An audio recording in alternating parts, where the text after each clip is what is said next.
Hare Krishna friends. So today's verse 19, is very high, very difficult language, very important. Bhaktisiddhanta's words are difficult to follow. So we're going to just do the verse and purport from the study guide today. The point that he makes in the study guide is so important. It may be the most important principle in spirituality that anybody could ever understand. So let's get into it. Okay? Hare Krishna. Hare Krishna friends. So we have a very important verse today. Bhaktisiddhanta says something in the purport which is an essential philosophy for devotees. Could be the most essential philosophy. But let's dig into it and see. So Bhaktisiddhanta's verse and purport today are very technical. I'm just going to read this verse just so you can see that he's really speaking in such a high way that it's really difficult to understand today. So let me just read this verse, and then we're going to read the study guide instead today, verse and purport. Before their conglomeration, the primary elements in their nascent state remained originally separate entities. Non-application of the conglomerating process is the cause of their separate existence. Divine Mahavishnu, primal Godhead, through association with his own spiritual chit potency, moved Maya, and by the application of the conglomerating principle, created those different entities in their state of cooperation. And after that, he himself consorted with Yoga Nidra, by way of his eternal dalliance with his spiritual chit potency. Okay? Did you get that? Don't worry if you didn't. So I'm going to read the study guide's translation, and I think it should make more sense. Originally, the basic elements, and we're talking about earth, fire, water, air, ether, mind, intelligence, and maybe false ego, prior to being combined, existed as separate entities. So they were all separate. So like my body is a combination of earth, water, fire, there's heat, mind, intelligence, all these things. It's combined. But originally, they were all separate. They were not combined. Their distinctiveness was due to the absence of any unifying process. The Supreme Being, Mahavishnu, the original Godhead, in alliance with his spiritual potency, activated Maya. So the Supreme Lord, with his chit spiritual potency, enthused, activated the material energy, Prakriti, or Maya. By introducing the principle of unification, he created these diverse entities in a state of harmony. Following that, he engaged with Yoga Nidra in his eternal interaction with his spiritual potency. So if you remember, Sankarshana means to collect, Karsha means to attract together. So groups attract them together. So originally everything was separate, but because of Mahavishnu's desire to create this material world, he activated Maya, and then the elements now started to combine into different things. So earth was separate, fire was separate, water was separate. Put them all together, and you have like a material body where there's earth, there's wetness, like blood, there's heat. Okay? Okay, so now the principle that we really want to dig into is how is it that Krishna, who is spiritual, interacts with the material world? And this is something that is really a stumper. And many times I meet people and we talk about Bhagavad Gita, we talk about Krishna, and then I say, Krishna spoke Bhagavad Gita on the Battle of Kurukshetra, and people say, oh wait, Krishna walked on the earth? And I say, yes, Krishna walked here. He had a human-like form. And they said he had a body like mine, like he poops and sleeps and stuff. And they say, well, he didn't have a body like yours, but he seemed like he had a body like yours. Very confusing, very confusing. Even so much so that Vidura, who was a great warrior general in the Mahabharata, was offended by Duryodhana, and he left the palace to become a sadhu. He was going to give up everything. And so now, as a sadhu, he traveled, and he traveled for a long time, wore sadhu clothes, had a top-knot beard. At some point, Krishna left this world, and he found out that the two people that were with Krishna, that Krishna spoke to them before he left, was Vidura and Krishna's friend Uddhava. So when Vidura went to go find them because he wanted to hear what Krishna had to say before he left, he found Uddhava. Uddhava was younger than Vidura and cried and really couldn't give him any directions. So Uddhava said, go find Maitreya and ask him your questions and talk to him. He's just kind of over there. So Vidura goes and finds Maitreya and accepts him as his guru, his teacher, and they sit and they speak for a long time. A whole long chunk in the Bhagavatam is just the discussion between Vidura and Maitreya. One of the first things that Vidura asks Maitreya is he says, I'm confused about something. If Krishna is the Supreme Personality of Godhead, that means he's fully spiritual, and in no way is he conditioned by this material world. But we see him interacting in this world. We see him eat and talk and walk around and hang out with people. So either one of two things. He is conditioned by this material world, hence he's not the Supreme Personality of Godhead, or he is the Supreme Personality of Godhead, not at all affected by this material world. And if so, how is it that he's here engaged in this material life? So that was Vidura's question. And so now, in this purport, Bhaktisiddhanda breaks down and explains what Yoga Maya is. And this is a word that will be used a lot. It's a very important word. It's a very important understanding. Yoga Maya. So, starting from the beginning of this purport, Bhaktisiddhanda says, Mayadhyakshena prakriti suyate satcharacharam. And this is Bhagavad Gita 9.10. I have it here. Mayadhyakshena prakriti suyate satcharacharam he tu nunena kunteya jagat vitparya vartate. This material nature, which is one of my energies, is working under my direction, Prakriti, O son of Kunti, producing all moving and non-moving beings. Under its rule, this manifestation is created and annihilated again and again. So the material world is under Krishna, okay? And so then the question is, then how is Krishna affected by material nature? Like, does he get hot when the sun is out? Does he get cold in the winter? Is he hungry? How is he affected by these things? Okay?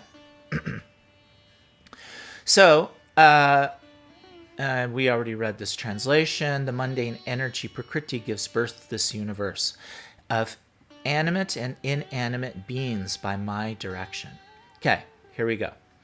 By the direction of Krishna, the material energy called Maya gives rise to the universe, which consists of living and non-living beings. So because of Krishna, Maya, the material energy, puts things together and does all sorts of stuff all under basically Brahma, which we'll get to in a bit. But it's indirectly Brahma, directly Krishna through Brahma. So Krishna is activating Maya, and this universe is being created. Okay? This verse from the Bhagavad Gita explains that Maya, the distorted reflection of the spiritual potency, was initially inactive. The material cause, which is an extension of Maya, was also separate and dislocated. As per Krishna's will, this world is manifested through the combination of Maya's limited spiritual potency and material causal principles. However, means Maya is a spiritual principle because Maya is one of Krishna's energies, but Maya is manifest and working in material nature. So it's like a dim reflection, as Bhaktisiddhanda says, or it's like a affected version of Krishna's spiritual energy. However, the Supreme Lord remains connected to his full spiritual chit potency called Yoga Nidra. So he's asleep, Yoga Nidra, or Ramadevi, or the chit potency is Krishna's spiritual potency. No material engagement whatsoever. Only spiritual, 100%. Nothing material, temporary, time, ego. Has nothing to do with Krishna at all. The term Yoga Maya, or Yoga Nidra, means the following. The spiritual potency reveals the absolute truth, while Maya, the distorted reflection, causes the gloom of ignorance and confusion. When Krishna desires to manifest something in the material realm, he does so by uniting his spiritual potency with the inactive, non-spiritual potency. This is called Yoga Maya, which has both a transcendental aspect and a mundane, inert aspect. So I'm going to finish reading this and then we'll talk about it. Krishna himself, his subjective aspects, and the pure separated particles known as jivas experience the transcendental aspect of this union, while conditioned souls perceive the mundane, inert aspect. The superficial covering of transcendental knowledge in the conscious activities of conditioned souls is called Yoga Nidra, and it is also an influence of the spiritual potency chit. This principle will be further discussed in detail later on. So, we've been speaking all this time about two potencies.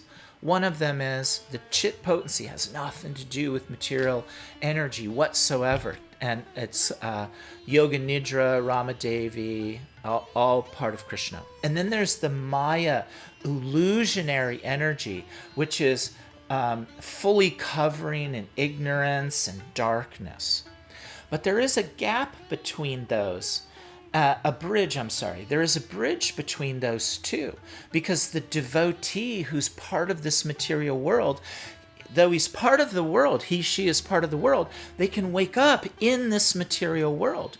Krishna can come in this material world, though he's fully transcendental, and engage in pastimes. Radha, who is entirely spiritual potency, can engage in this material world. So, are they under Maya? Or are they under the chit potency? And if they're under the chit potency, how is the chit potency under Maya? Does that make sense? Come a third aspect called Yoga Maya. And this is Krishna's chit spiritual potency that engages the material energy. And so though they're engaged in the material energy, it's the chit potency that's making the action in the movement, not the illusionary energy. And so because of it, then when a person who's in ignorance of Maya wakes up in the material world, they're waking up from the Yoga Maya potency, that chit potency that can engage and awaken somebody in the material world. When a gopi is looking at Krishna with love and wishing to dance with him, but it's getting cold out and their parents are calling and they're hungry and all these material things are interacting with them, is it the illusionary energy? No, it's Yoga Maya. It's the chit potency interacting with the material elements. And that's who's making all the engagement, instead of the illusionary energy interacting with the material elements. Does that make sense? So Also, Krishna says here in the Bhagavad Gita, he says, fools deride me when I descend in the human form. They do not know my transcendental nature as the Supreme Lord that of all that be. And that's very, very easy to understand why you would be fooled, because you think, well, hello, I'm in the material world, you're in the material world, you must be covered by ego. But the example is, if the governor of California, or whatever state you're in, goes to the prison and goes to death row to meet with the death row inmates, the death row inmate may think, oh, look at the governor. He's on death row like me. He's no different than me. I must be the governor, or he's not the governor. Make sense? But there's a very huge difference between the death row inmate and the governor, though they're both in the same location, seemingly doing the same thing. One is under a different law and control than the other. And so Yoga Maya is that interaction with the material elements, but the chit potency, the spiritual potency. So there's one more verse here. Krishna says, chapter 4, text 9, Janma karma chame divyam evam yoveti tattvataha tyaktva deham punar janma naiti mameti sorjana. One who knows the transcendental nature of my appearance, and my transcendental nature of my appearance and my activities, does not upon leaving the body take his birth again in this material world, but attains my eternal abode. One who knows the transcendental nature of my appearance and activities does not, upon leaving the body, take his birth again in this material world, but attains my eternal abode. What does that mean? It means that if you understand that Krishna, while he's here in this material world, is not subject to the same energy, prakriti, a chit potency, Yoga Maya, Yoga Nidra, Rama Devi, that you are, and you're under Maya, the illusionary energy, though you're in the same space, you understand that, then you understand Krishna's actual nature. And by doing so, at the end of this life, you return to the spiritual world. That's how important it is to understand this. It's very important. It's an essential. And that's why I said it may actually be the most important thing to understand, is the nature of Krishna and your nature. And by understanding that too, then you get to understand who you are, soul conditioned by material nature. And once that awakens, you understand your nature with Krishna. And then at the end of this life, you're situated back in your original place, the spiritual world. As Prabhupada says, back home, back to Godhead. I hope all that makes sense. It's a very wonderful point, and I'm so happy to be able to share it with you. Hare Krishna.